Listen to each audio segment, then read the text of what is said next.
Dr. Wasim Haider is leading this workshop on the whole, and he is serving as an assistant professor in the Department of Bioinformatics at ComScience University, Islamabad since 2005.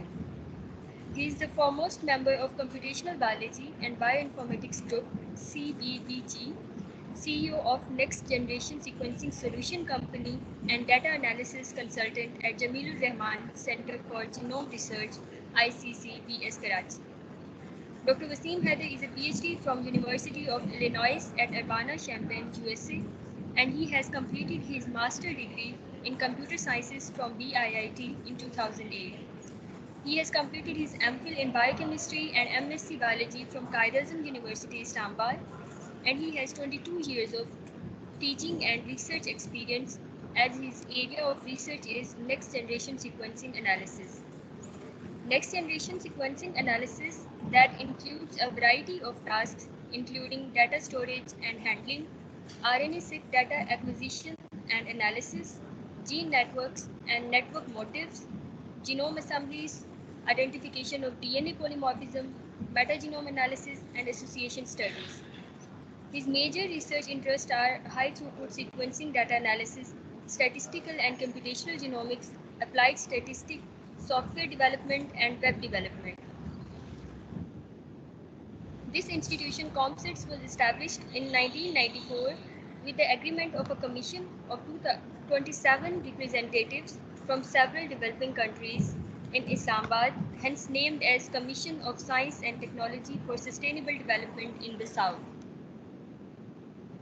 ComScience Secretariat is based in Islamabad, and there are total 8 active campuses of ComScience, including Islamabad, Abbottabad, Ba campus, Lahore, Attock, Sahiwal, Dehadi, and virtual campus, while Islamabad campus is the main campus of ComScience University. This is the Department of Biosciences at ComScience University, Islamabad, that is active in academic activities, advanced research, seminars, and workshops for the grad and undergrad students. 101 faculty members in the Biosciences Department, out of which 86 are PhDs, working on 9 different research areas, including microbiology, molecular virology, computational biology, bioinformatics, biochemistry, and so on. Dr. Haider and his student raised an NGS data analysis training and consultation company known as Solutions.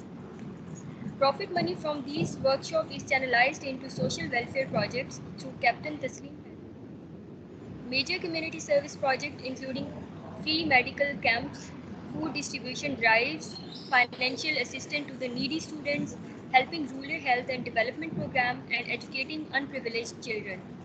We can see the hands-on training and workshop photos here. Almost more than 500 persons have been trained up till now. With these words, I welcome you all to the 4th module of hands-on training workshop, that is data analysis in R and Python. I would like to invite Dr. Wasim Haider to start this session. Over to you, Dr.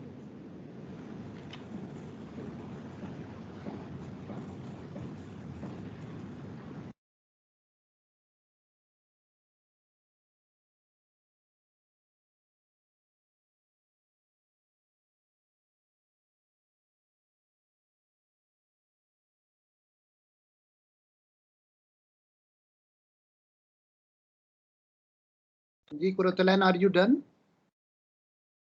Ji sir, उनको हो गए Yes, Noman, sir. check. There are 3 classes in parallel running. There is the one that I think you had this for software installation, and I think one of them was mistakenly opened by me. So I think people are in all 3 different classes. So please bring them here, everyone. Okay, sir. Okay, guys. So I think let's go ahead and get started. What are your expectations, by the way, the participants, especially the ones which are outside of ComStats? Gee, anyone would like to say something? Would you guys want to practice this as well while I'm going through all this? That's how this typical hands-on session is supposed to be. Oops. So while I'm doing this code, running this code on my laptop or my computer, you should have been doing the same on your laptops as well. So how many of you have installed this Anaconda, or they're ready to get into Python? how many of you, and still if people have any issues, please feel free to contact Noman, so he's helping you with that. Yeah, already installed. Thank you so much. Okay, good to go. So we are a little bit lagging behind. So we had Jamovi last time, and then we're supposed to go through R as well. But I generally these are a series of lectures, so I think I would resume from where we ended up last time and see how far we can go in R. And then after we finish, then we can go in Python. Probably I would like to have one more session on Python as well. I see. Some students some participants, they have the issues with the installations as well, right? So I think that's how we go on. So let me share my screen and let's go. At first we will go with the, yes, we can give you, she's asking or he's asking for e-certificates. You can contact with Noman. Maybe you can, Noman, you can ask for any designers or and then design those, and then making, maybe you can send them, or if you can design them yourself, that's fine. Guys, there might be some nominal fee for that, so that is for Noman or for our designer. So yeah, if you want to, so those of you who desperately need that, they should let us know. For the students, I would love to write your recommendation letters later on, when once you do this course or training. Afterwards they ask for, Noman, can you please look into this, ये जो बार बार आ रहा है कि people are waiting in the lobby. You guys see my screen right now? Is my screen visible, guys? I think now it's visible. So people are waiting. I see this message again. That's a bit annoying. Okay, so we remove that. Achha ji. So here we are. We were in Jamovi, and first we tried to go to the R, which is already built in Jamovi. So I think most of you, or almost all of you, have attended this session on Jamovi, and before that we have Excel, Microsoft Excel. So from Excel we went to Jamovi, and from Jamovi now we are going to R. So there is an R installed within Jamovi. If you don't see this icon here, you can simply click here in the modules, and here you go to Jamovi library, and various modules which we want to embed, we can include them. So one of them is this RJ editor to run our code inside Jamovi. It says installed, but if it is not installed, say for example, initially it was like this, so I just pressed install, and then now it is installed already. But in your case, there will be the word install. You just click it, and it will take some time, and this thing will be installed, and you would see an icon here, right? This R, this R is basically a statistical programming language. Initially, it started as this R started as S, right? So, and then later on, S for statistics, right? So statistical programming language. So R, then this got converted into R. Initially, it was R and R because the two guys who actually came up with this project, their names, they started with R again. Admit them. So initially it was R and R, and then later on, they basically Ross Ihaka and Robert Gentleman. These were the two guys who started this. So initially, since both of them, their names were starting with letter R, so it was R and R, and then it got reduced to just one R. So that's R programming language. As I said, initially it was S for statistics, but then later on, these two people, Ross and Robert, they contributed a lot in it, and mostly a team from New Zealand that is mainly developing this. They have a significant, marvelous contribution in this development of this R environment. So R, everyone uses that. It is for statistical analysis. It is for people in management sciences. It is for people in engineering, people in biological sciences. Yes, exactly.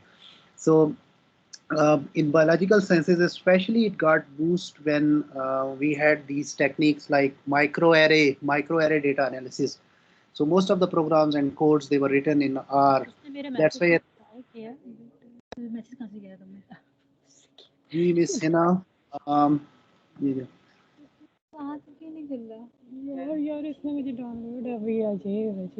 second, इनका mic जरा disable कर दूं. Okay, so where were we? Yeah, Mr. R and R. So that's why this name R. And finally, it was just R. So Jamovi is actually built in or written in R, but it has a front end like Excel. This thing is called as graphical user interface, or we can call it as front end. And it looks like Excel, but at the same time, if you want to do coding or programming, you can do it in R. There is a facility inside Jamovi. You just click it, and then you go here, RJ editor. I think there's some issue with my mouse, and then here is your R environment editor. Here you can write your code, and you can see the results. In there are two panels here, windows here, panels, right? So you can see in this panel, right panel, your results. Editor is where you write your code, and in the results panel you can see the results. So classically, do we have anyone who has not attended Jamovi, the previous session? For that, I can just really quickly open or import some data set for you real quick. So for example, we have this class data, and then we can incorporate that. So this data is right here, class data, and you can get rid of these columns. So I can delete these variables, and you can see here all your variables are, sorry, this how this data comes to Jamovi, and now the data is saved already. You can open up any Excel files. So you have variables in here. You just check the variables. That's what we do in Jamovi.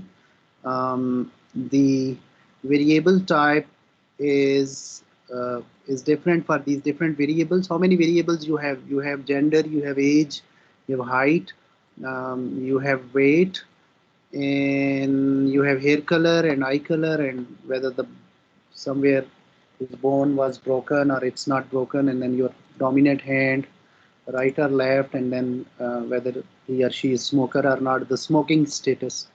So gender, what sort of variable is this gender here? Nominal named variable, and or we can also say categorical, so it has categories in it. So you can check the variables and their types. He says nominal, and data type is text. Now it has two levels in it, so two groups in it. Levels are groups, so male and female. We can look into the next real quick by clicking this arrow thing over here. Next is height. Sorry, we go back to age. So age is, he says, nominal, and it's integer, and there are different levels, and there are 17s in it, or 18s in it, or 19s in it. If we treat it as nominal, so he will take every age, every distinct age, or every distinct number here as a level or a category. That we don't want. So I think this should be treated as a continuous variable. So this is continuous. Yes, we do that, and once you do that, here it changes the symbol here. For categorical, it has those three circles with it, and for the continuous, it has this thing, this something like a ruler or something like a scale thing. That means it can be measured, it can be quantified.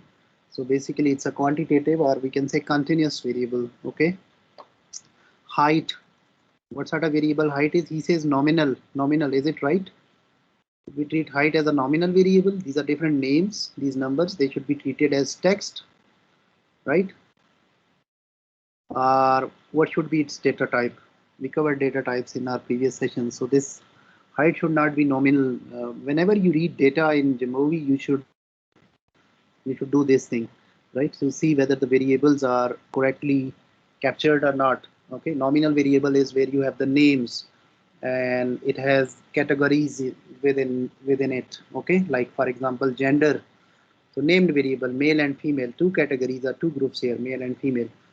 And height, he's treating it as a nominal variable. Is it correct? Is it right? Anyone? Should we have some other data type for this height thing? Anyone? Come on, guys. This feedback is really important to keep me going. Continuous होना चाहिए, बिल्कुल ठीक हो गया. Right, and again I'm insisting because I'm speaking in Urdu, so sometimes.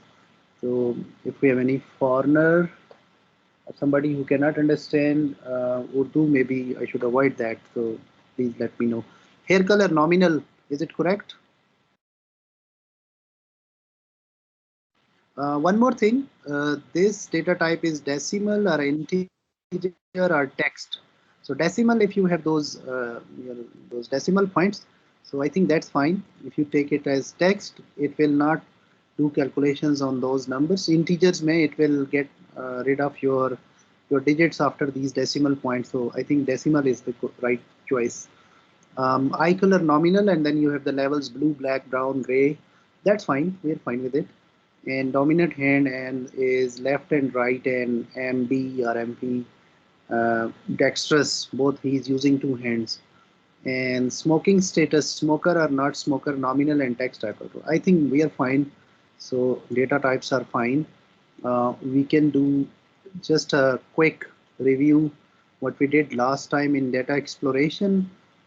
We can go to descriptive statistics, and within that we can take any variable, like for example if you take variable gender and age. I think I click both of them together, so I take gender and I put it here, and in this gender he starts giving me some descriptives: n, missing value, mean, median, standard deviation, minimum, maximum. He's not calculating these things. Why? Can you tell me why?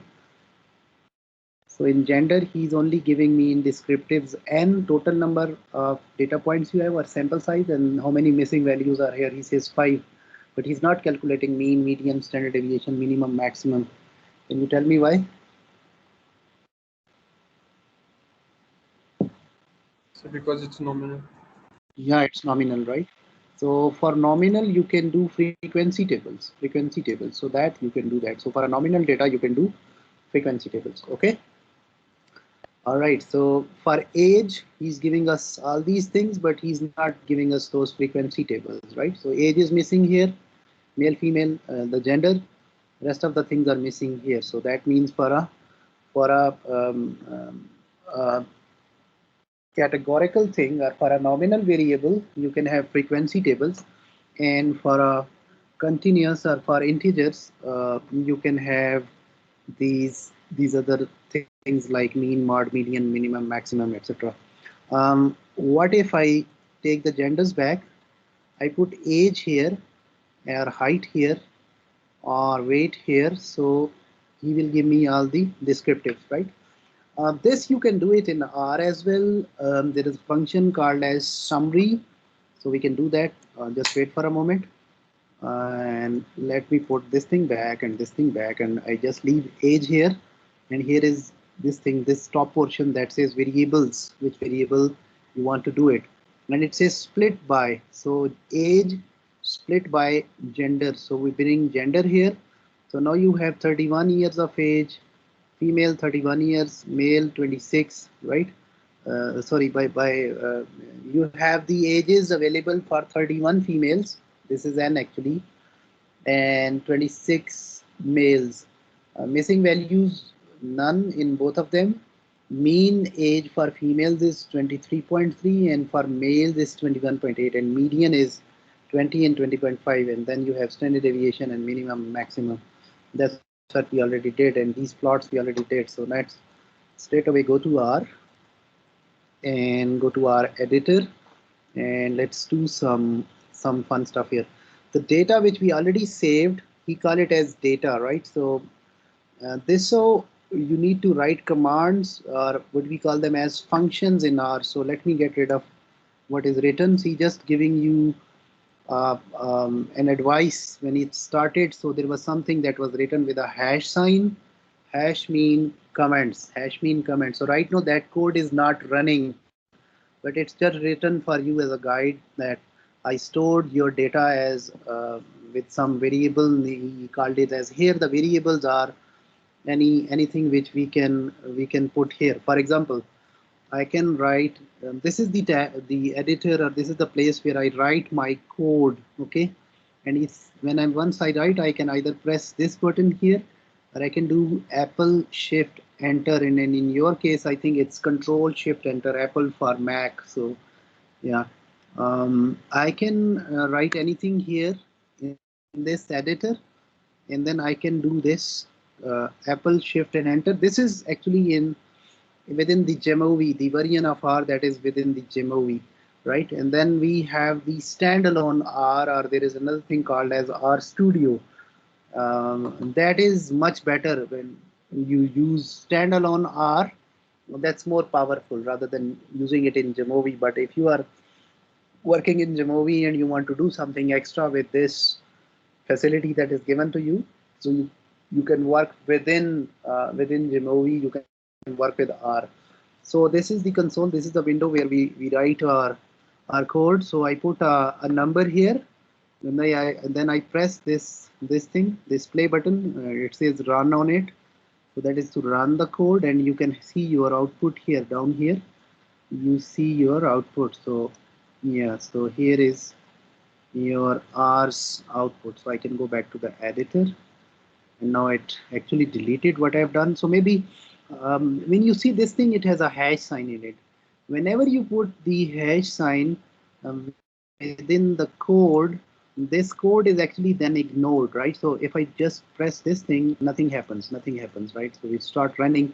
Hash sign means it's just something written which is not the part of the code.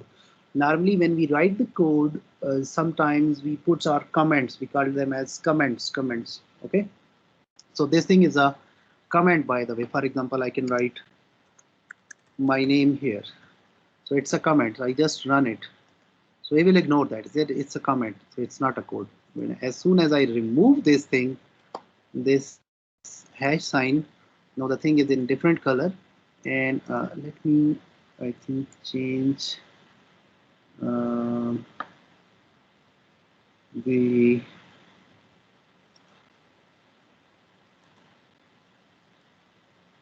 I want to make these things as bigger. So maybe I think is it zoom? Zoom में जी sir. Yeah, it's fine. So you guys see that? Yeah. So this is the code, the window where we write the code, and this is where the output is coming. So I wrote Wasim and I just run it, and he says object Wasim does not found. I don't know what the heck you are talking about. There is nothing like Wasim here, right? And I just put a comment. Or here I can just write anything for me. My first class, this is my first class in R. That's, you just write it, okay, and it will be ignored. So yeah, as soon as you remove this thing, now we know that this is a comment, but this is actually something that a code. He says summary over data, and within the data you go to column 1 to 3. So I just get rid of this thing, and I just put this thing over here, or maybe I will just keep it and just remove this hash sign, and now this thing is in different colors. So summary is in black. Now it is more active. Before that it was silent, or it was not that active. So I just put it here. So he gives me the summary for this data, and I know that in my original data, and there is one thing that when I get back to R, my code will be all wiped out. So we had the first variable gender in one column, column number 1. This is column number 2. This is column number 3. This is column number 4, and so on, right? Sir ये step फिर से repeat करके दिखा देंगे sir. जी, I see. I say Summary वाला. when I just opened this thing, I see there is a function written here. There is a command written here. There's a command or function, and that command is summary over. Basically, this programming here in R is what we call it as nested programming. Nested programming. There are the parentheses within parentheses, brackets within brackets, right? So that's a list within a list. In fact, R was built on a programming language called as Lisp, L-I-S-P. That literally meant at that time was list programming, and it got reduced to Lisp, LISP. So basically this R is initially written on the structures from Lisp programming. So over there in the Lisp programming, you have brackets within brackets or list within list. This is called as nested programming, right? So we write a function called as summary, and then we put these parentheses. Remember, we did the same thing in Excel. While in Excel, for example, this was the data we had, and we collected some numbers from your class, and that's what we did. And whenever you want to write some function in Excel, remember what we used to do? We used to have something like we write, let me make it bigger. So these, you want to sum, for example, the data in some column. So you say sum, and then you put these brackets, right? Parentheses, okay? So same is you do it in R, except you don't put this equal to sign. You don't put this equal to sign, right? And here within the brackets, you tell him you need to sum. For example, you can select, for example, these data points, and you just want to sum them up, right? So sum of these numbers, so that's 396. So here again, when you write some function, these things are called as functions. So for example, here he has written a function for you, and that function is summary, a built-in function in our summary will summarize your data set. It will give you these things. For a categorical variable, it will give us the frequency table, and for a continuous variable, it will give us the minimum, first quartile, median, mean, third quartile, maximum, and so on, right?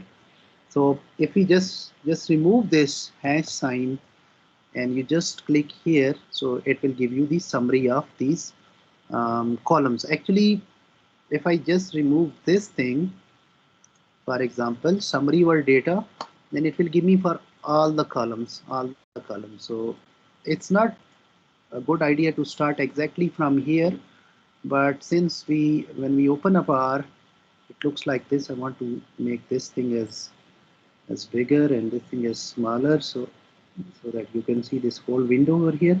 So here you have the summary for all the columns, gender and age and height and weight and hair color, and so that is exactly like what you did in data exploration, right? So when you went to data exploration in descriptives, they give you these things, but here you are getting these things with the help of the code. So summary over data, the data which you actually stored here, say for example, I just commit it and I just want to ask what is this variable, um, this data means what is this thing, data. So data was actually the variable in which he stored your whole data. When you read it, not this one, just write data. Here it's an object, here it's a variable when you write it, okay? But when you put those parentheses, that is a function. I'll just give you a concept in a moment. So that was your whole data, right? Initially when you started, I don't know how to, maybe you can try to, since I make it bigger, so that's why it's getting a little bit weird. Maybe I can zoom that thing back to 120 or something like that, right? So now I think, yeah, that's fine. So I think now it's visible. So everything, when you open up a file, it went and it is stored into a variable. We call it as data. What is a variable here? What is a constant here? So as I said, I'm not starting from the beginning, but I'm a little bit I moved ahead because since it was just written when you started. So basically this is the console. This is the editor where you write your code. You put a number, 1 or 2 or 3 or whatever, and just run it. So R is fine with a number. So R says just write a number here. It says 02. This is the active output, right? This was the one that you did it previously. All right. So you put a number. R is fine. And there is one more thing. You write this code in the lines. So this code gets executed line wise. When you press a carriage return, or when you do this, when you do, and press enter, you move to the next line. Okay. All right. I write a, for example, some variable. You guys have the concepts of variable and constant. Here the variable is something that can vary, something that can take any values. So a can be anything. So here it's a is alphabet, a digit, or a character, or a variable. So R gives you an error. He says object A, he or calls them as objects, right? So object A not found. I don't know what is A, right? You put it in quotes, for example. So now he's treat it as a text or as a character, but still, let me remove this thing. All right, and yeah, so he's fine, but he's treating this thing as a text, but all others letters, for example, you put Z, so he will again give you an error. So he says object Z does not found, right? We don't find an object. So you cannot give those variables directly or objects directly. However, you can put some value in them and store some numbers in them, right? R was actually written to do calculations in 2 dimensions, matrices basically. Okay, so it's really good in processing the matrices. But any arithmetic operations you can do that. So basically, it's a calculator. Right? So you have used the regular calculators, and I told you before that Excel itself is a calculator. And there is another advanced calculator in which we can also do the programming. So that's R, right? So you can do, for example, 1 plus 1 plus 2, right? And you do any calculations here. You are fine. Static 3, right? And you just run it. You'll get the answer. Acha. There is one thing that is he's writing like this 1, and then you have those square brackets with it, right? So braces, I would say. So these are actually telling you dimensions, how many dimensions this data has. This data has only 1 dimension, so he's just putting 1. When we move ahead, when you start putting some matrices here, so he will be giving you the 2 dimensions, right? The rows and the columns as well. Okay, rows and the columns as well. But he has a convention, he has a habit of writing this number over here that is actually indicating the dimension of this data. So this data right now is only having 1 dimension. It's not in a row, it's not in a column, or it's just one number here. But 1 means you can treat him as a row, you can treat him as a column, that's up to you, but it's only 1 dimension, okay, be it row or column. I can put some number like X, R is fine as soon as I put some value in it or assign some value to it.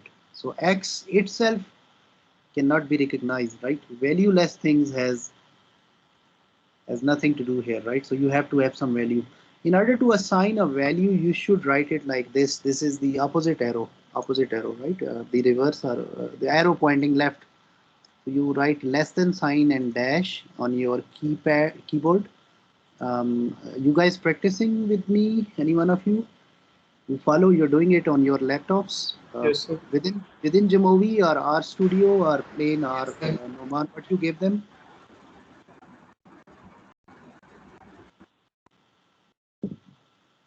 Lot many of functions we may not be able to do it here in this R within Jamovi, so that's why we might want to go to RStudio. I put RStudio here. RStudio is more interactive, something like this, and then we have the plain R, just R, which is not having this graphical user interface but just a different shape, and it has a little bit different shape in Windows as compared to Mac. So I think Noman has the standalone version of R as well. RStudio is having same shape for both of us. Okay, so we put some number here, like we put some number 2 here, right? And as I said, anything on this right side is assigned to, and the thing on the left. So we put 2 in X. X is assigned or given a value, and this value is 2. So X equal to 2, right? So here it's fine, but it did not print anything. Maybe we should get rid of this code, the previous one, because he's again running them again and again. We just want to see what he has it right now. So he's not printing anything, but now you can write X, so he will not complain or he will not curse you.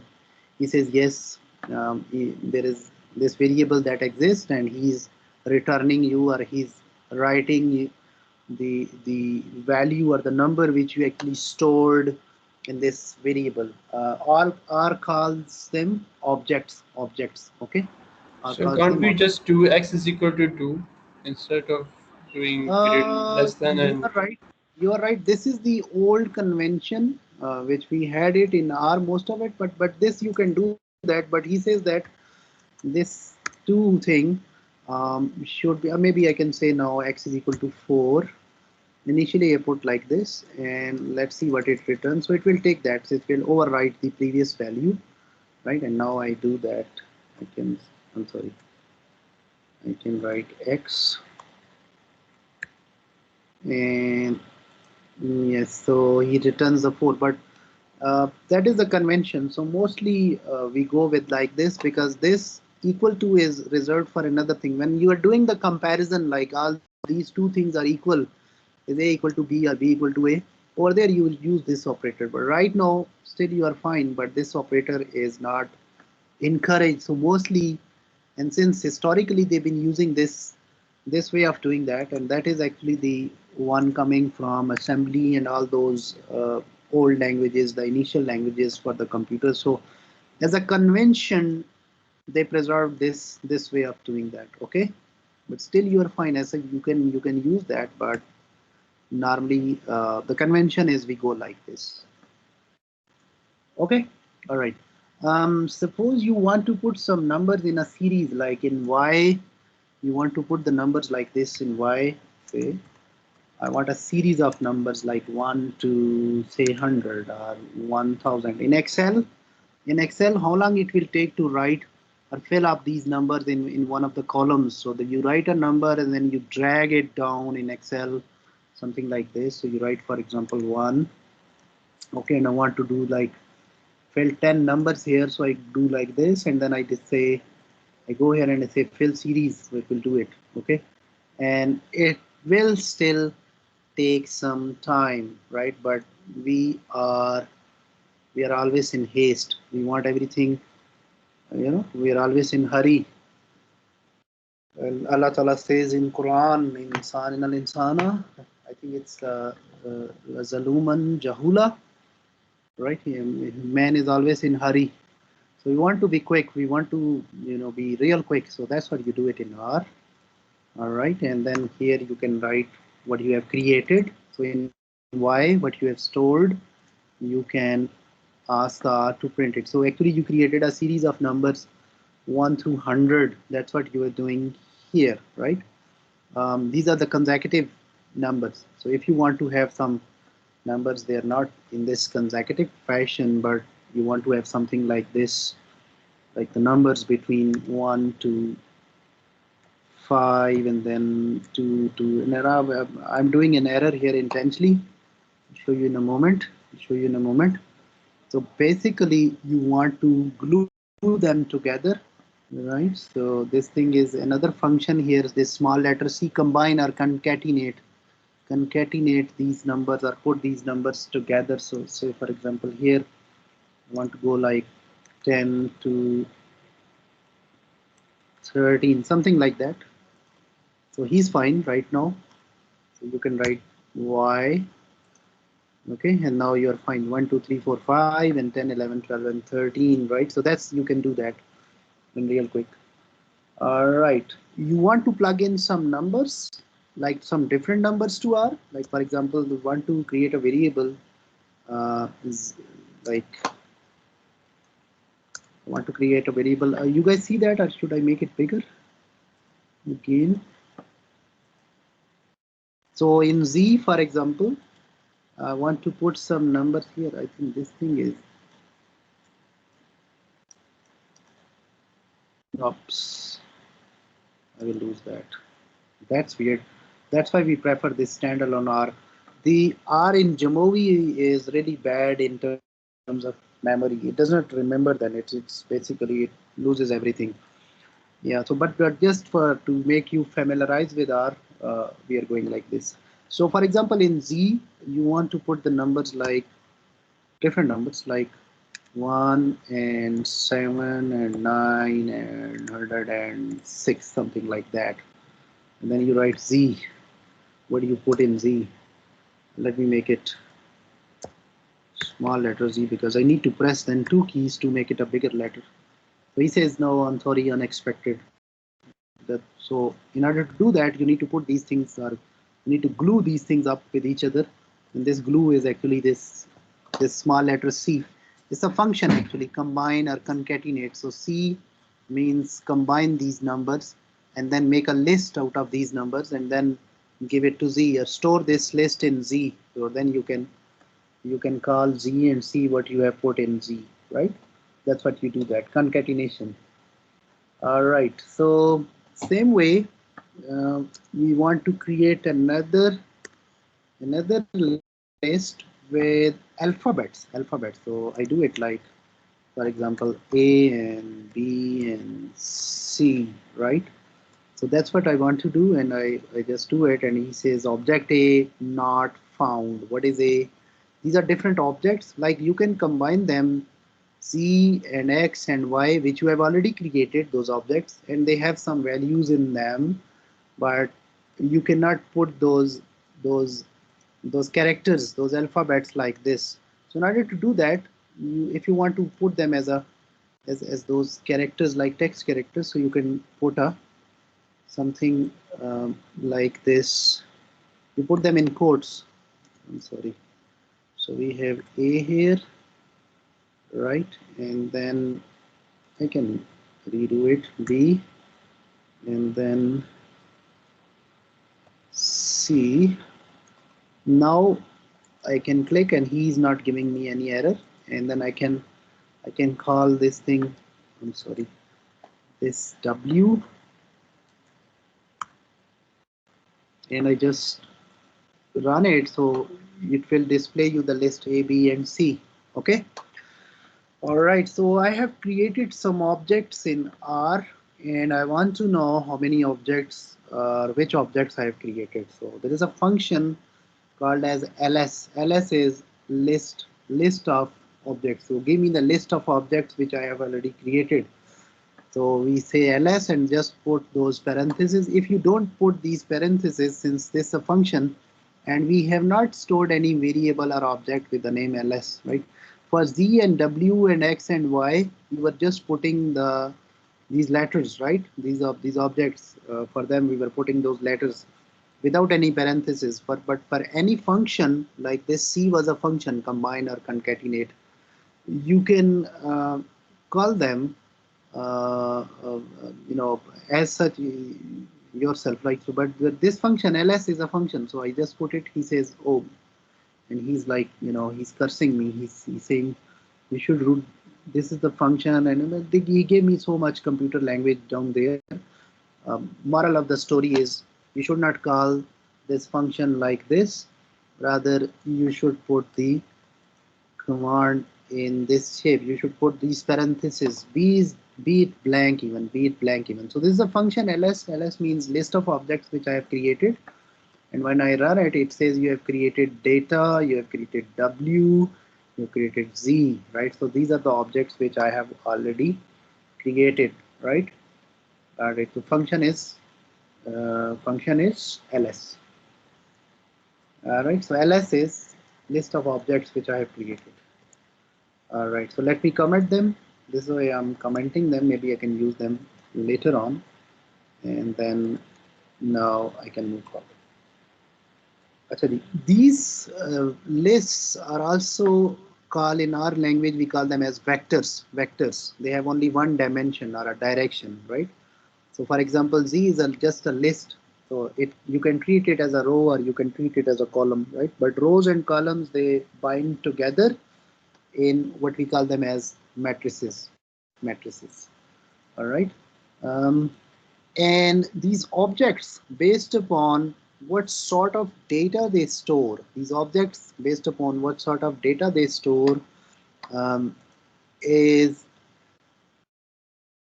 start, we start putting them in different groups or categories, or we call them as classes. So every object belongs to a class. It depends upon what sort of data it stores. So for example, Z is storing the numbers here. W is storing the characters here, alphabets here. So we can ask R what is their data type, what is their class, or category. The function is class. So class over Z will tell us its class, that Z belongs to which class.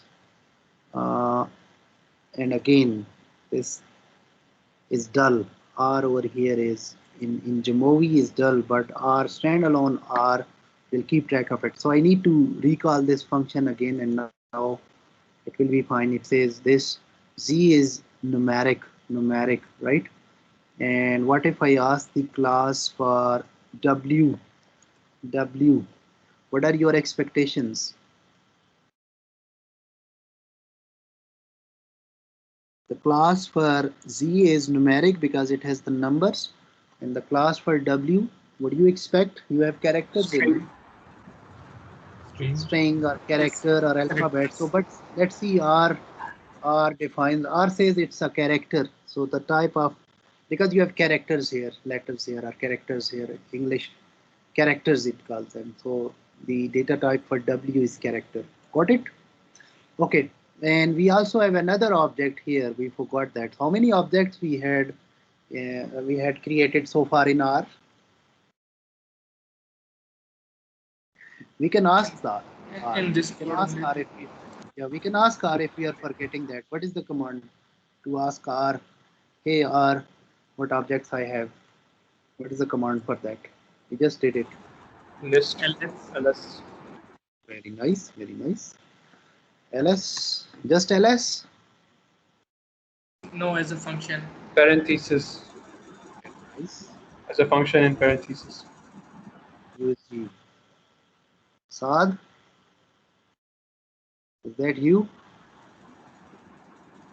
Yes, sir. किधर है तोता किधर है आज? You So had वो really cohort में. strong winds. You had really strong winds in DHA too, right? जी sir. Yeah, this place has had lot of trees and lot of mountains, or you can say those small hills, right? So they were level to the ground. So probably one of the reason behind that. Expect tornadoes. And I posted your video on my WhatsApp status as well to make the others scared and conscious about the environment. Right? I have seen that those tornadoes, they are not good. I tell you guys, seen them in US. God forbid us. Okay, so we have the um, another thing called as data. So I want to know about its class. What should I do? Tell me the function.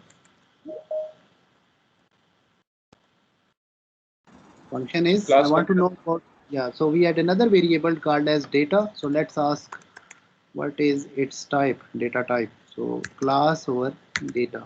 Function is class, and then R is expecting within these parentheses class for what, right? You guess, you asked me, you asked some waiter, hey waiter, bring me something. Is like bring what? Okay, so that is here we are asking R class, and now he's blinking the cursor. Class of what you are interested in. Okay किस चीज की class बताऊं आपको जैसे data ये जो object data है इसकी जरा मुझे क्लास बताइए and now this is data frame okay what is the data frame but before we understand data frame let's understand another thing called as matrix or matrices is plural matrix is singular okay so now we move to matrix all right the command or the function is matrix. Can I get rid of these things? Yes, I can. You can comment that. I don't know what's happening with my mouse, so he's selecting them himself. Excuse me, sir. Mm-hmm. Can we save this R code as well along with the results? Here Don't know exactly how to do that in Jamovi, but obviously for sure in standalone you can do that. In standalone or in this RStudio, RStudio is lovely, right? So we'll switch gears to RStudio in a moment. And but before we do that, I just wanted to, you know, see how much we can get out of it. This Jamovi's version of R, and I think it's a new thing, so that's why they sort of a trial version, I would say. So you're not there yet. I mean, if you really want to do fun with R, you should have the standalone R. That's why I would prefer. Okay, so we want to get something like a matrix. So for that, the function should be matrix. By the way, there is a lot of help available in R. So you can type help. For example, you want to know what ls does, so you can put help, and within the bracket you can put ls, so it will open up a help file for you. But here again, as I say, this version of R is not having the help files in set up within it, so you cannot do it here. All right, so yeah, so I can create a matrix with a function called as matrix, and this function matrix has, you know, different arguments. So initially you can tell him the rows. You can tell him the data first, and then you can tell him the rows and the columns. Or maybe I think we should switch gears towards RStudio. Do you guys have RStudios, all of you? These are the codes Yes, which we were running. So I don't want that. So new R script, and I don't want anything here. So let me get rid of this. Let me get rid of this. Yes, I don't want anything in the history. At the broom, this was actually we did it in the past, so this is how it looks like to you. I think most of you would see R Studio like this. So most of you have R Studio or plain R on your laptops. Sir दोनों के link share कर दिए थे और session में So, बता भी दिए। so I think I should go with R Studio, guys. So in R Studio you have this panel where you write the this panel where you write the code, and if you have already written the code somewhere here, that you can do that. But right now you have this console, and this one is the environment and history and tutorial, and yeah, something like where you can have your outputs or plots or something like that. So they are here. So output comes here, and so basically you have four panels. So this panel is where this is your console. So I can, for example, I want to see all those panels actually. Sir छोटी window पे click करें जो double नहीं show हो रही। Yeah, see, this one, and this one, and this one, right? So this one. So yeah, that's how it looks like. So you can increase and decrease, but actually your area is then distributed into four different panels. Okay.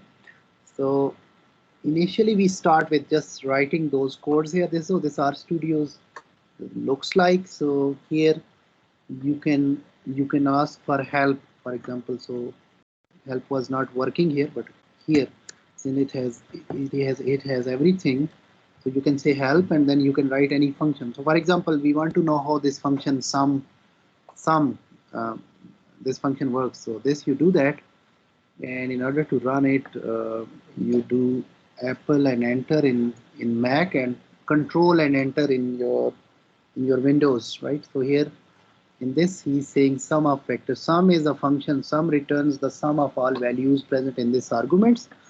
And you can scroll down, and this whole function is somewhere applied like this. Okay.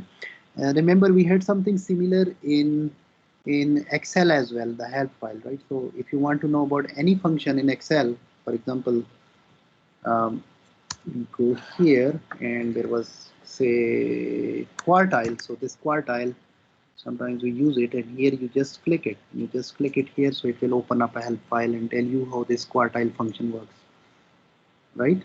So return the quartile of data sets, and then this is a syntax. This is how you do that. So you say quartile, and in array, you actually pass him the list, or you pass him the data, and then you tell him the quartile, which quartile you are interested in, quartile 1, 2, or 3, or something like that. All right, so you go here, you write help and sum, and he says this is how we do this function. and he's writing it like this sum, and then there is this this braces, and then within that he's writing the base. So basically he's telling you this sum is the function from a library or a package. So within R you have libraries or packages, right? In Python, a lot of them are there, but here we are using a lot of functions without knowing from which package or library they are coming. So there is a one big package or big library that is always there with R called as base. So it's part of a package or a library called as base. So that has a lot of functions in it to do our ordinary calculations and arithmetic operations. So sum is the function coming from this library base. What a library is, I'll show you in a moment. And this is how this function is applied. You put up some numbers, and na.remove, if you have blank entries, you just remove that, or you can just count them up. So that is the default settings. And this is down there. Here he's writing you some examples. So if you do sum and 1 2 5 1 and this colon 5, so that means you're summing up some numbers 1 2 3 4 and 5. You can just put the cursor here and do control enter, and I hope it will apply back there, but you can also write it something like this, but sometimes you can directly get it. So you can take all those numbers 1 through 5 and you can sum them up. So 15, so our answer is 15. You can also write your numbers sum, and then within the brackets you can give 1 2 3 4 5, sum 1 to 2 and then 3 to 5, right, and so on. So this is how this function works. Or you can just put a question mark here with any of the functions. So question mark or ls will tell you how ls works. I think there was one button here to run this as well. Where is that? Create a project or console. Your Windows RStudio sir looks वो like अगर script लिखते हैं उसमें आएगा, वो ऊपर show होता है. okay. Right. So you mean here? You mean here in this window? जी सर. Yeah. जब इसमें Acha, using this area, this panel is where you can store your code as well. So for example, here I write this and then I write sum. So that means he's telling, I'm asking R, hey R, how this function sum works, and I think it's this one, right? Run the current, right? So he's running, and then he's also having something over here. So if you want to create a code and you want to store it for yourself for future, that's where you can do that.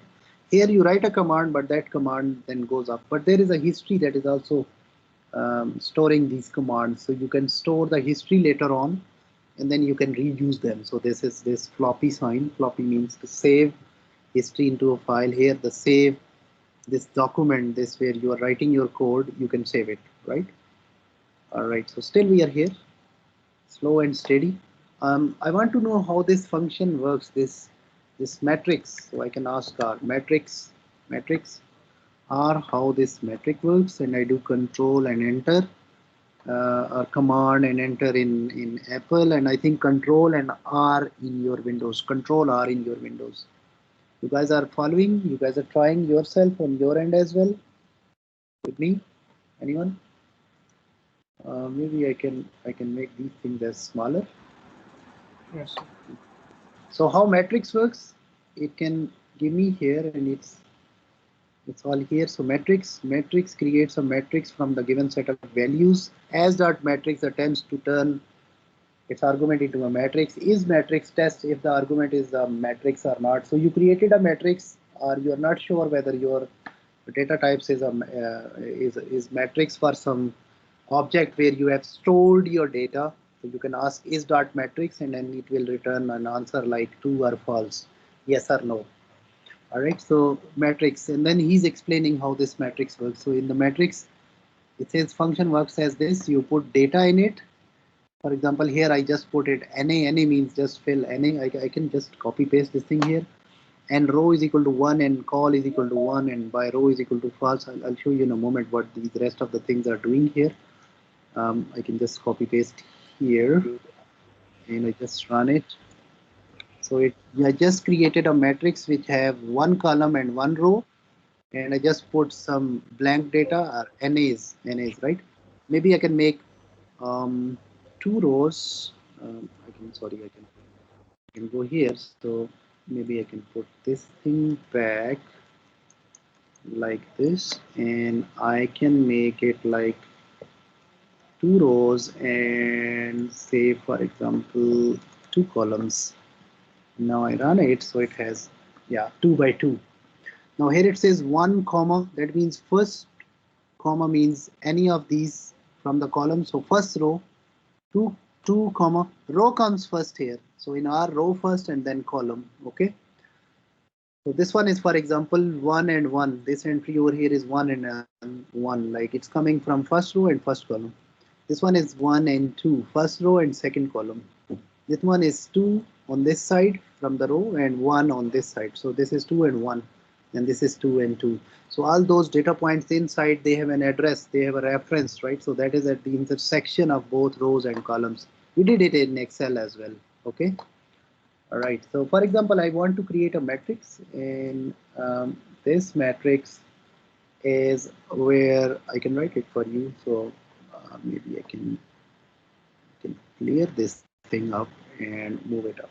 So yeah, so I create a matrix, and then I put these parentheses, and I want to put the numbers from 1 to 10, just 10 numbers. This is my data which I want to put in this, and n row means number of rows I want to have 2, and number of columns I want to have equal to 5. So 2 into 5, they should be the multiple of this. Okay, your data points are 10, so that should be, rows and columns should have the same, it should create the same number of cells as you have your data points. Okay, so 10, 2 into 5, it cannot be like 3 into 5. If they are like 3 into 5, obviously it might fill up those blank entries by itself or might give you an error. We can try that in a moment. Right, and there is one thing called as by row. So he is giving you advice. How would you write this function up here? Matrix data equal to NA, and row is equal to 1, and call is equal to N, and by row equal to false, and dim names is equal to null. So under the default, by row is equal to false, but we can change that. I just do it like this. That's enough, and see what it creates. So I do control enter. So it has how many rows? So it fill up these numbers 1, 2, 3, 4, 5, 6, 7, 8, 9, 10. So I put the numbers 1 through 10 in two rows, row 1 and row 2, and 5 columns, 1, 2, 3, 4, 5. Okay, and by default the numbers, they are going row wise or column wise. So the first number goes here and second number goes here, 3, 4, 5, 6, 7, 8, 9, 10, right?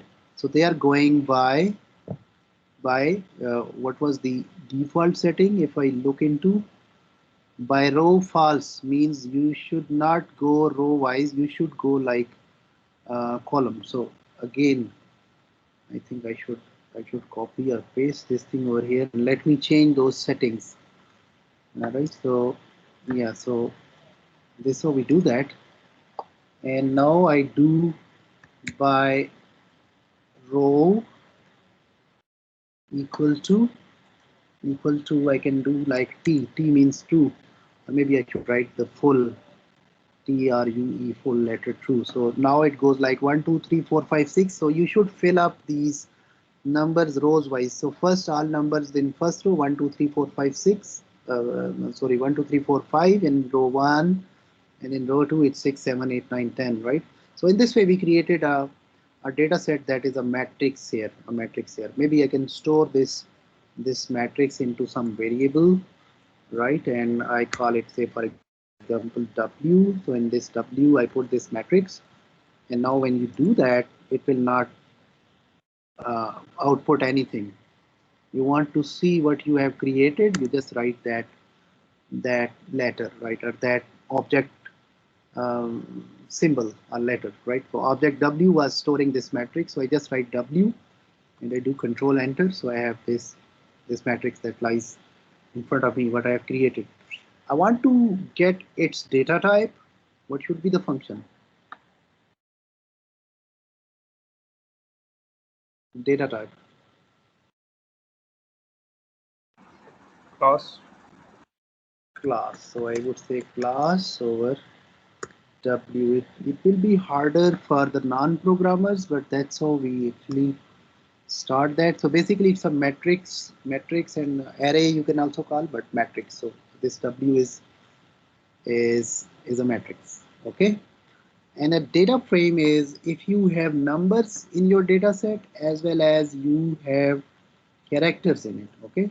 So for example, and for that the function is data dot frame. Data dot frame will create a data frame. So basically this matrix and data frame and this object and whatever other types are, these are actually your objects, and these objects are your containers. So you're actually storing your data in them. Sometimes you read a big file in Microsoft Excel and you store it in some variable. So depending upon what kind of data is there in your original Excel file, this data type of that object will be defined. So data frame, if you want to create a data frame, maybe we want to store some numbers 1 through 5, and we also take another column where I want to put some alphabets in it, right? So 1 through 5, and then I do C, and so again nested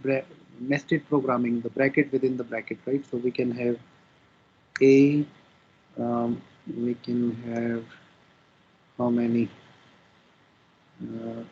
B and C and D and E, right?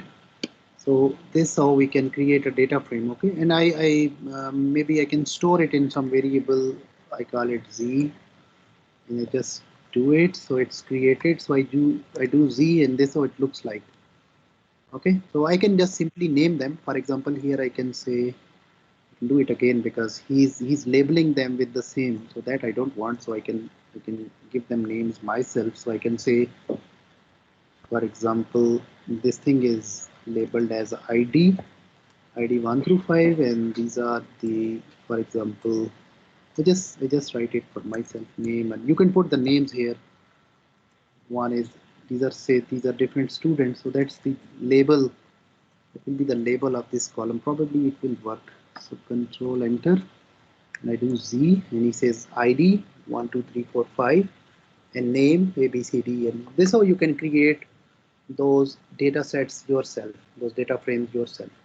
But when you open up some file, so that has, or when you read some file that has all those numbers in it, R will treat them as matrix. Matrix has numbers, integers, right? And a data frame is an object that has everything in it. So for example, this file which we were working in Jamovi, the name of that, and we already did that. We did ls, and the data was stored in a variable called as data, and we checked its data type in Jamovi. So he told us that the data type for this is data.frame or data frame. Why data frame? Because you can print that this file named as data, because in this it has everything. It has alphabets, letters or characters. Basically these are vectors. So gender is a vector, column or rows, they can also called as vectors. So basically various vectors are combined here, but some of them have the characters and some of them has the integers, the numbers in them. Okay, so that's how this R will treat this thing as this data type of this this whole object as um, data frame. Okay. All right, so be it matrix or data frame, they have various dimensions. The function is dimension. Dimension tells us how many dimensions you have. Why it is important? You want to know whether your full file is read or not. Okay, you enter the file. I do control enter. So he says you have 5 into 2. What are 5 here? And he has written them. These labels 1, 2, 3, 4, 5. These are row labels actually. So when I say dim means dimensions. The function is actually telling me the dimension of my my data. So in Z you have 5 rows and 2 columns. So this is 5 and 2, 5 rows and 2 columns. Okay. Suppose you are reading a file in R, right? So in that case, you can check when your file is read. You can check whether the full file is read or not. Okay. So for that, this function would help you. I'll show you in a moment when we. There's a function called as length. Length will tell you how many data points you have in any of your objects. So length over, for example, W. That's what we can do that. So he says 10, right? So 10, this W has, where is it? So W was a matrix, so that has a length or depth that was equal to 10. I think I should take any object, so that has, for example, suppose I make an object called A, and in this object I store various numbers like or characters. So for example, I store like 1, 2, 3, and then I have 2, no, 4s, say 6, and then again 6, and then say for example I put another number like 9 to, I'm sorry, chale kafi hai. So it got executed, and here is my number. So here is my object. So in this object I have how many numbers? 1, 2, 3, 4, 5, 6. So I can ask how many, what is the length of this vector. So length will tell me how many numbers we have over here. So length over A is actually six numbers, right? But there are some redundant numbers over here, right? So in order to do that, I can call another function called as unique. Unique over A will return me only the unique entries, 1, 2, 3, 6, and 9. There are two sixes here, right? So he gave me the unique entries here. There's another function called as, for example, factor. Factor can also do something similar. So factor over A will tell us how many distinct classes you have, or how many distinct categories you have, if you want to treat these numbers as categories. So it will tell you the levels of these. For example, you have ones here in this, you have twos here in this, you have threes here in this, though there are two representatives of six, but six is, as far as the level goes, there is one representative from that. So six is in this data sets, and you have nines in data sets. How many occurrences of them are there? There are two sixes, but rest of them are only one occurrence. So this is when you apply, what we call it as, you factorize your object. So factor over A will tell you if you want to treat it as a factor or as a categorical variable. That's what we do that in our statistical analysis. Actually, these were the basics which are necessary, but since most of you have the programming background, fine, but I think almost 50% of them have no programming background. So for them, things are new, or things maybe harder. So you can let us know how we are doing or how we are going, right? Acha ji. So but I think the things are not that hard to understand. These are sir just factor को दोबारा explain करना है. basically, say for example, you have um, um, let's suppose you have X where you have M for male and F for female, right? So you have, for example, in one of the column, you have say I can treat them like this, M and no, sorry, male, and I hope it will take it like this. If not, maybe I can need to work out like this. So females and right. So we do that. When you call X, you have male, male, male, and female. So in class of this is X is character, right? So if we do factor over this variable or this object X, let's see what it does. So it says you have male, male and female, female. So you have two levels. So basically you have two groups over here, or two categories over here. One is female and one is males, right? So factor would recognize how many unique levels of any factor they are here. I said in the your treatments are what we call them as factors, and within those factors you have various levels now. So in statistics, for example, you had this ANOVA last week where you had the various methods of forming rain, A, B, and C, right? So for those, this treatment was actually the methods of rain farming, but within that you have method A and B and C. So some of them they were belonging to A, some were belonging to B, some were belonging to C. How many unique data points, how many unique data classes are here? That thing is what we call it as level. So this function actually factorizes your object. When we do that, actually this we'll use it somewhere in our statistical testing. I think over there it will be more clear to you guys.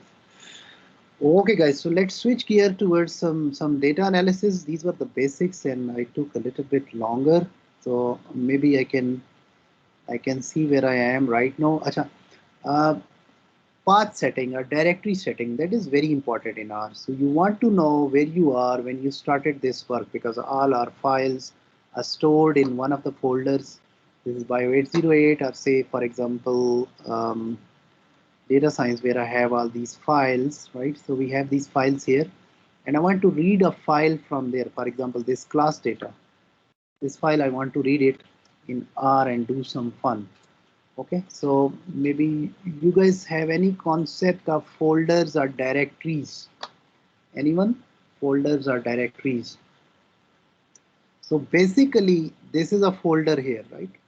So within the folder, this symbol of folder, you can also similar in Windows. Within that, you have individual files. There's a folder within a folder, and then there is another folder, and this folder has files. Sometimes there is a folder like this, so that has folders in it, but that also has the individual files in it. Okay, so there is a hierarchy of those folders. In old language, we call them as directories, right? So there is a directory data science. Within that, there is a directory new folder, and within that there is table, and within that you have those files, right? So directory in the old language, and in the modern language you call them as folders. So whenever you are in somewhere in R, you actually start from some folder.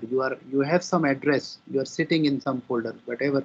Whenever R starts, it starts from some folders, and these folders have the hierarchies, right? When you open up your system, you go to user, and within user you have your own complete address. So for example, sitting in Wasim, or sometimes I have guest on it, right? Various user logins. So whenever you are operating from some address, you are operating from some place, okay? And at that place, you have various folders or various directories in the previous language, or various files around you. You want to know in R where you are when you started. So the command is get. Maybe I can apply this broom. So the command called as get wt. That means get working directory. You are asking R where I am. He says you are in user and in R1, right? Whereas my everything is put in this Dropbox and data science, and within data science folder, I have my file on which I want to do some calculations, and that file is class data. And I want to make some tables, I want to make some figures from this file, or about this file. Those figures and those things, I want them to be stored in this folder here in this data science, okay? Right? So this thing is called as path setting, right? So here, this is my address, user and R1, but I know my, and I can get that if you just, I'm sorry, click on any of your folders in Windows, you just do right click, and there is one thing called as properties, and here in Mac it's get info. So within that, Get info will tell me that you are in D, you are in users, you are in Avan, you are in Dropbox. So within Dropbox, your folder name is data science. Okay. So I can change my directory to this place. This is very interesting and important. And within Windows, there is one thing called as you do the right click and there is something written as properties. So you right click and properties, over there you can see uh, where exactly your files are located, right? Say for example, I don't want to do it here, but I just want to create a folder on my desktop. I've made so many things. I want to create a new folder on my desktop, and I just call this folder as practice or R practice. You make a folder, everyone make a folder on your desktop. And now I want to do everything over here in this folder, right? So I can just do get information. You can go right click and properties. So it's users, Avan and desktop, right? And this folder name is practice. So within desktop, this folder name is practice. Okay. So, and over here, say for example, this file on which I want to do some fun, I just stored it here. I go it like save as, and I collected some information from the students. I go to desktop, and within desktop I have practice, and this folder name is, let me call it as class data, and save it as CSV. So this is saved, right? CSV saved, and this is the actual data which I get it. Maybe I should get rid of students' names and other information, emails, etc. And now this is, and then we collected his information was like, and this was let me make it bigger, gender and level of education and major, right? Some students are coming from health informatics, some are coming from bioinformatics and so on, and ethnicity and place of origin and place of residence and previous institute and previous degree and CGPA. We just collected some information from some students, favorite party, that's also there, right? And favorite color and height in centimeters and weight in kg, and I want to do some fun with this data set, this data analysis. But before we do that, I think I should be at the same place where my files are, where my data files are. Okay. And I want to store my outputs there. Like for example, you are in a house and you get some guests and you want to make tea, so you need to go to the kitchen, right? You might bring everything, stove and everything in the guest room, in the drawing room. You can do that, but it doesn't look nice. You'll do a lot of mess up, right? So this thing is get WD, get working directory. It tell you where you are exactly. It says you are in user and Avan. So because when we started Jamovi, we were sitting at a very top or higher place, because Jamovi or R or any software starts from this, what we call it as the root or the home directory. Okay. So within Mac or within Windows, you have your own user logins. So that's your home. So you're sitting at the home. This users is your root, right? So, but I don't want to operate here. I want to go specifically to that place where my files are. So for that, there's the command called as set working directory. There are two ways to do that. One is this set WD, and there is another shortcut or easier thing that will show you in a moment. So you just write U and S and you press tab and users, and within users you just press second tab and it says Avan, and within that it's this desktop. So I'm fine, and within desktop my folder name was, what was the name, practice. So my file was there in this practice. So set WD, and I just do control enter, and I again with up arrow key I can repeat the previous command. So I can repeat the previous command with the up arrow key. Okay. So that is the get WD. I'm sorry, I think I may not be able to start Python today. So maybe we can do it, Noman, if they can make it on Wednesday 1 to 2:30, fine, or we can go on next Monday. Still we have a couple of classes left. My apologies for those who are expecting a Python session here, but stick with us. We'll do that, inshallah. Day after tomorrow, if everyone agrees, or maybe we can do it on Monday, that is our next session. We can have a special session that is convenient to all of you, maybe a longer session than this.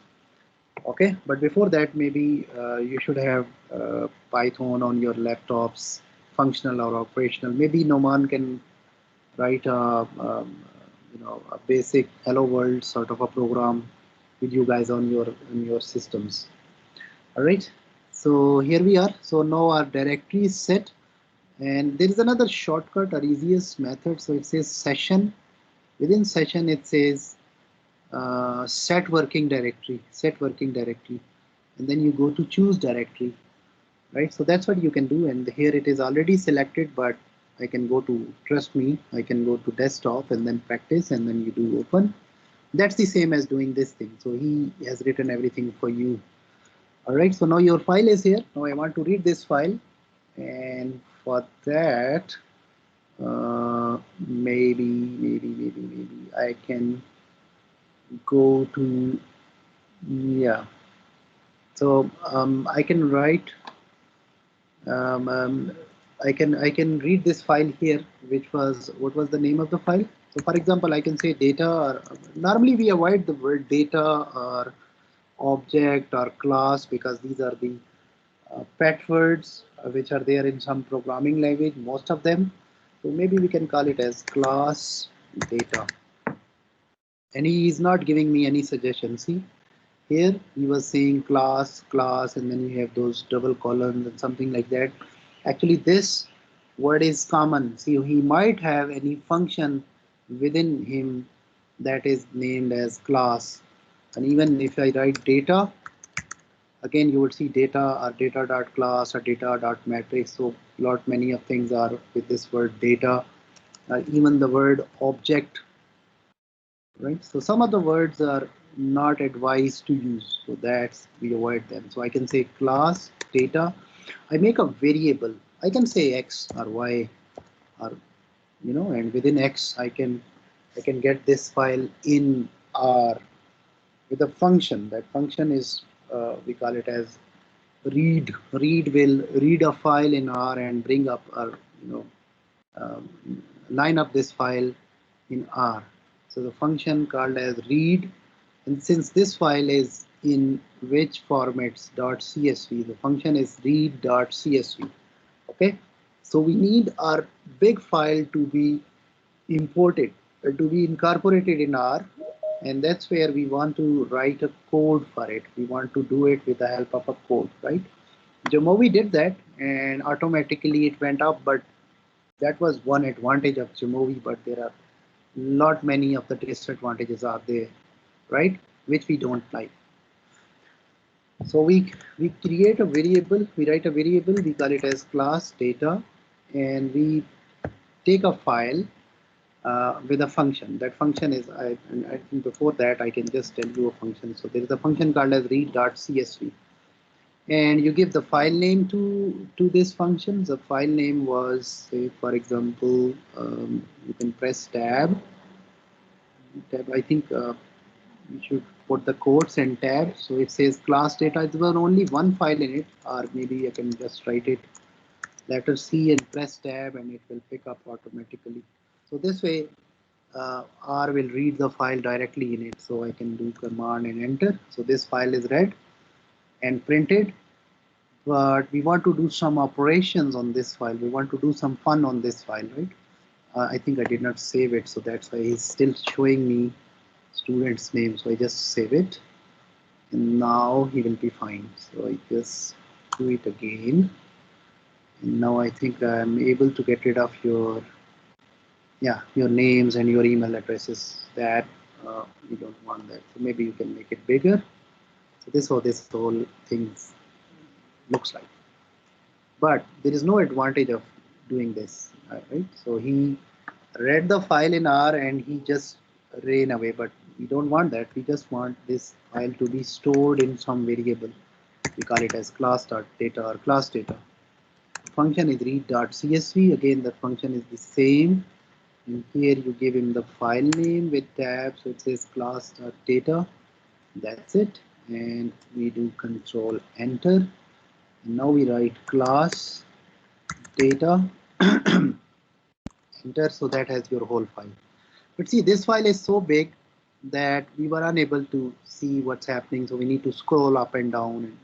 I think that's not a good idea. Probably what should we do is we should look for some top few lines of our file, top few lines of our file. So for that, there is a command called as head over file name. File name was class data, right? So file name was class data. So head over class data will give me top few lines of this file, top 6 lines of this file. So there is a gender variable, that is male and female. There is your level or level of education, major subject, ethnicity, place of origin. Actually, there was those space characters in them. So he just replaced those space characters with dots, place dot of dot origin, right? One more thing what we can do is maybe we can just short them, right? Place or origin, you can just call it origin, district, right? Or place, it's up to you. Or maybe you can put those underscores rather than those space characters in them to get rid of those dots. But R would put them those dots. We want to know that our file is fully read in R. What is the command? I want to make sure whether my full file is being read in R. So what should I do? There's a command for that. Dim dimensions. So dim over class data will tell me the dimensions of my data, right? So it says 66 rows and 15 columns. 66 rows and 15 columns. I can make sure in Excel. Yeah, so had I got 67, he says, but the first row is a header, so he automatically picks up as a heading or header, he calls it, or calls it header. And then you have 66 rows of data, and how many columns? 15. We can count them like A through, they are A through O. So O is, I think, 15th letter in English. You can count them on your fingertips and let me know if it is 16th or 17th. But I'm pretty sure there it's 15, right? So 15 columns, 66 rows. That's good. Now I want to see what data type this object class data. What is its data type? What should be the function? What is the function to check its data type? Class हो गई Hmm? Class Yes, thank you so much. You give me ample time to take a sip of water. Class over class data. The object name was class data, right? Data frame. So it's a data frame. It's a data frame. Okay. Now you can do your fun. You can apply summary,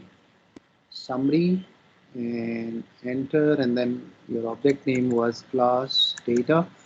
When you write class, it has these things. This one is the one. It has something like an Excel sheet like thing, right?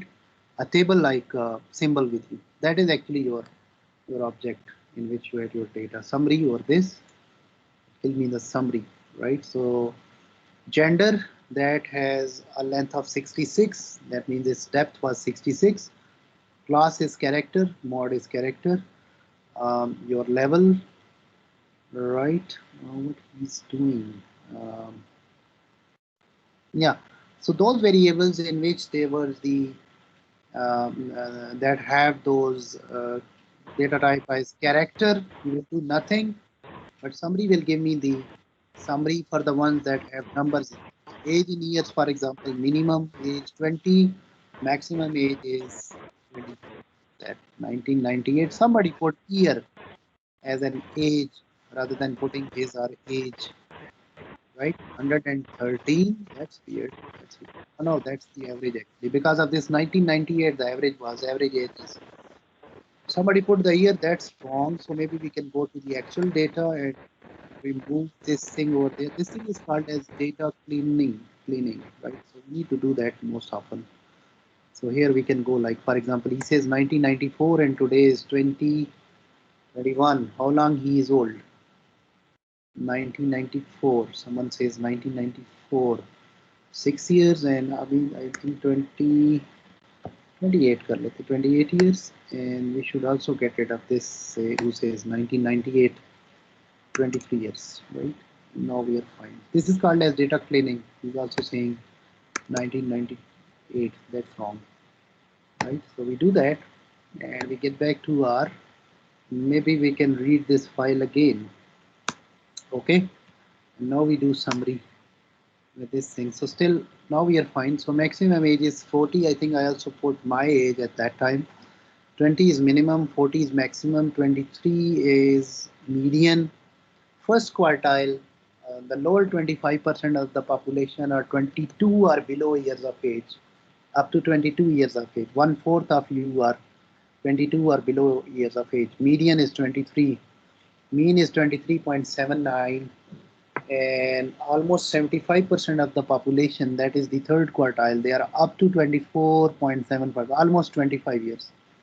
So 75% or 3/4 of you are 24 years or below. Okay.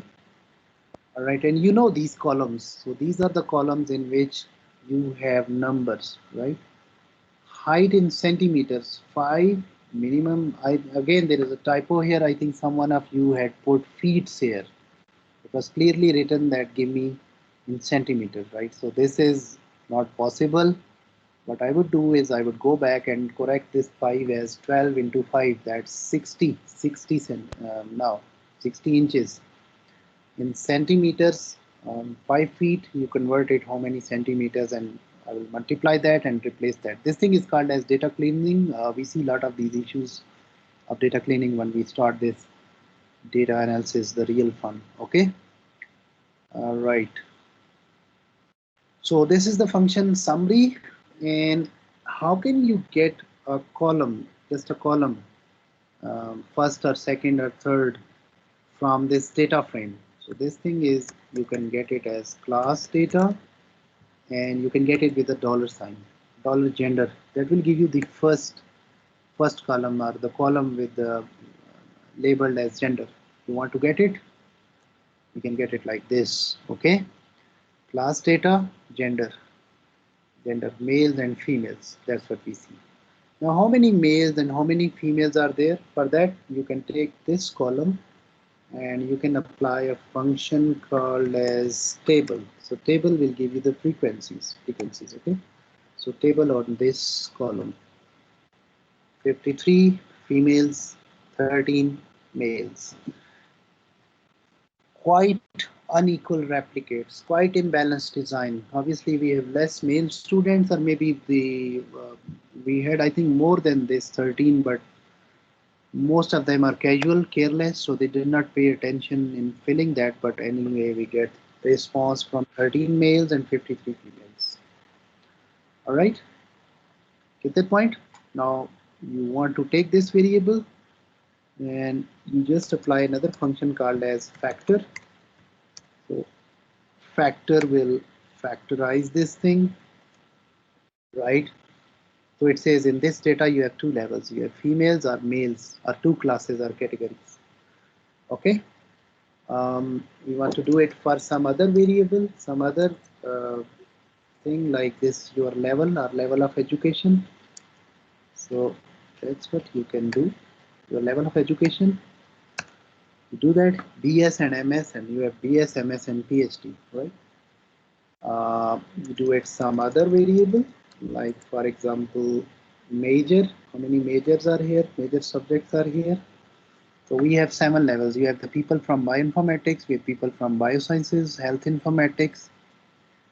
Again, there is an issue because someone of you written health informatics as health with small letter I, informatics with small letter I, and somewhere wrote as with the capital letter. So he placed them in different groups or categories. So what we're gonna do is, I can go back to Excel, and again in my data cleaning, that kills us actually.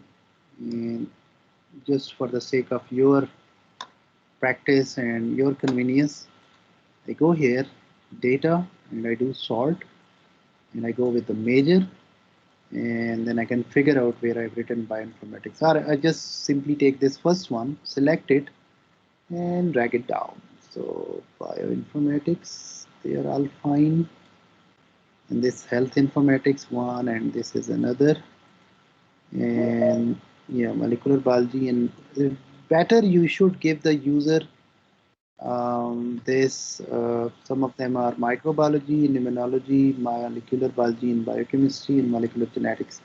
So better you should give your user a chance to not to write, but to pick up from a multiple choice question, right? So you define your choices by yourself, okay? In that case, your time will be saved, right? We know that the people are coming from these various disciplines or departments, so we can simply put them ourselves in, like we had this gender thing in the Google form, as we already defined them as a multiple choice question. Rather than giving him the chance to write it as male or female, you would have seen somebody written female with small letter f or some with the capital letter F, and same is with the other things or other groups. So in order to avoid that, better you should give the questionnaire while you fill up in Google Forms as multiple choice questions. Okay.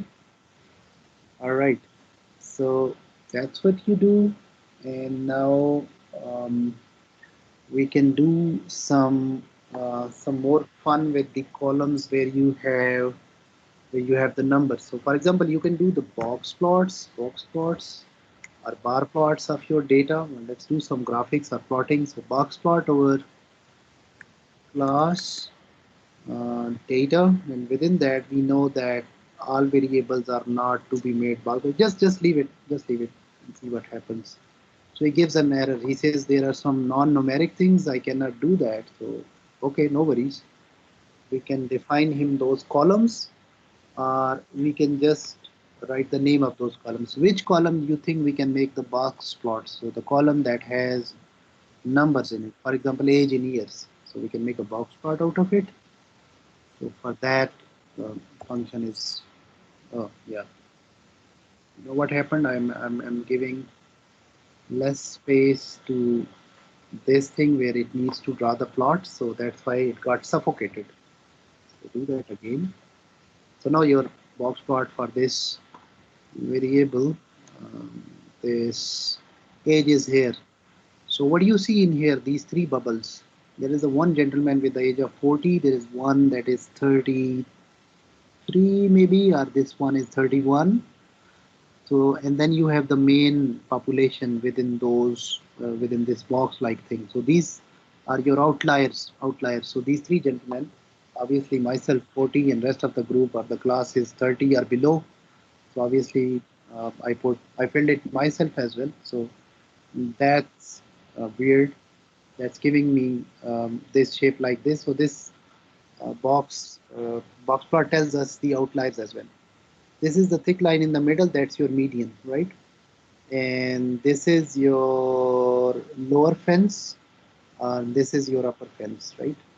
The everything between these are your true population. Everything beyond them, above them or beneath them, here, like if you might have some circles here, so they were then treated as the outliers, right? So this is how you get it.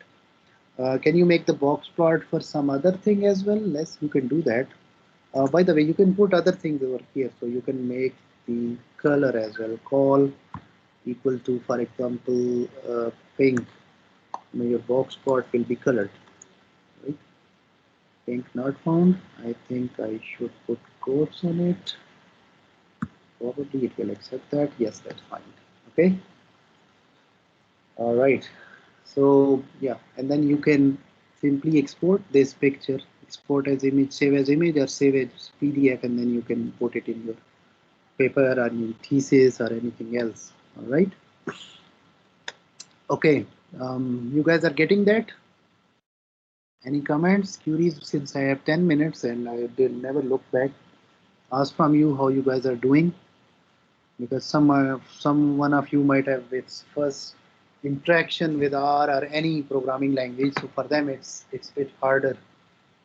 But as long as you are picking up the general message, you are fine. You are fine. So maybe we can take a pause here, and maybe we can just stop it and take some comments or questions or concerns, or then maybe we can do it better next time if you have difficulty in it. So please go ahead, all of you, and floor is open for discussion for your comments or concerns or queries. Over to Noman. जी sir.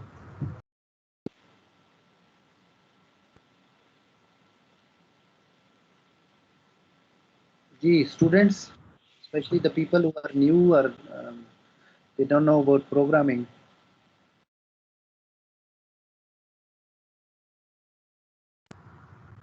Sir ये कुछ लोगों का comments आए थे कि उनको ना आर और R studio download and installation issue आ रहा था. जी जी, जी तो आपने वो तो सेशन भी किया मेरे को लगा। जी जी सर किया था उसमें, लेकिन कुछ लोगों ने ज्वाइन किया था आई गेस, तो most of them miss. Okay. Maybe you can see those issues and we can then repeat the session on Wednesday, Yeah. 1 to 2:30. That's our timing. Yes, yes.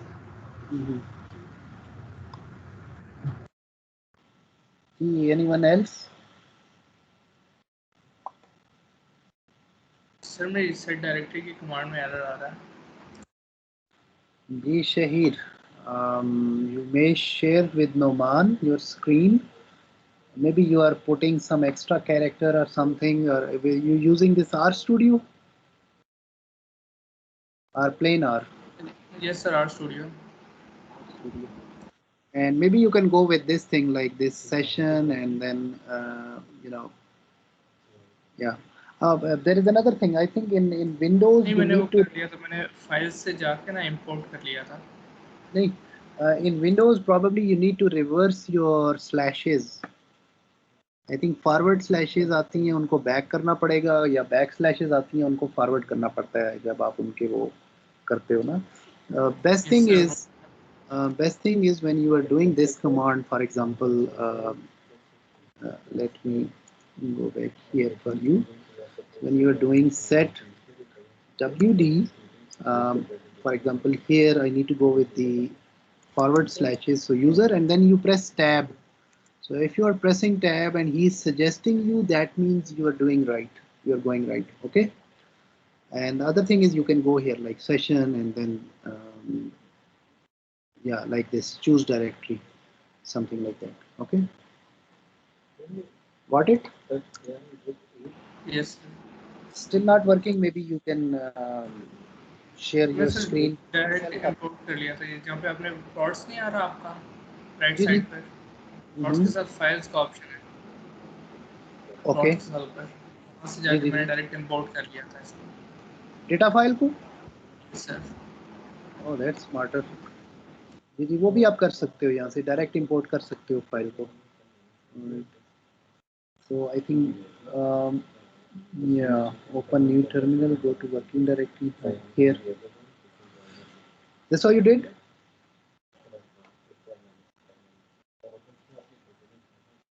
Gee, lot of messages are here, Noman. I'm sorry, it's hard for me to follow.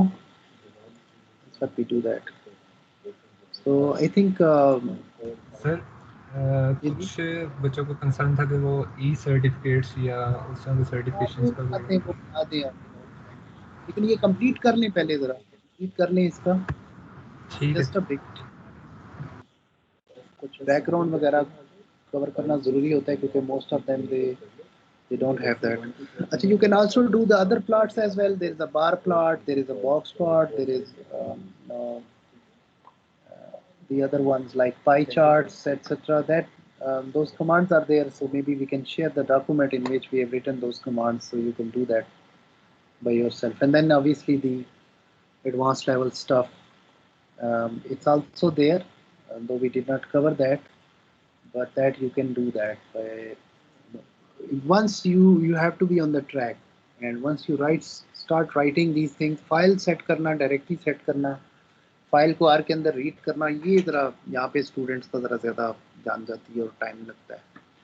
Once जब आप एक command में कर लें, यानी आपने box plot बना लिया, तो आगे वो चीज़ें gradually you keep on doing by yourself, होती जाती हैं.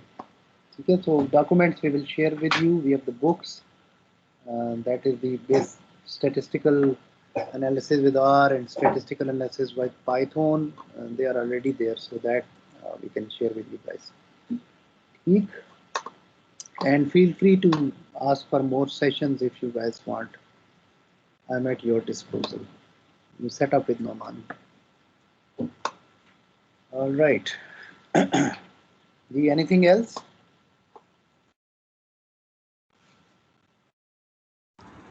So would there be a session on Python as well?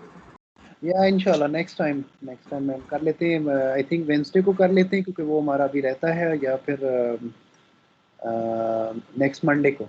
But since I think semester is ending, once you go through your exams and everything, and then we can do a special course in summer. And I think it should take more time, and it will take more time. This basically sort of, introduction कह लें, या we were sort of testing the systems that maybe we can. How can we do that online? And yeah, so stick around, and inshallah we'll do that. It's not something which I can deliver in a couple of hours to you. It will take more time, and it will need more time. So I think we can do that.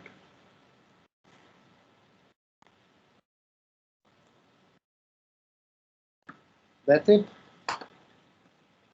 Noman, download attendance. Sorry, for the students as well. Okay, sir. Okay. Okay, thank you so much. Thank you so much. And if there is something you want to communicate with Noman or in person,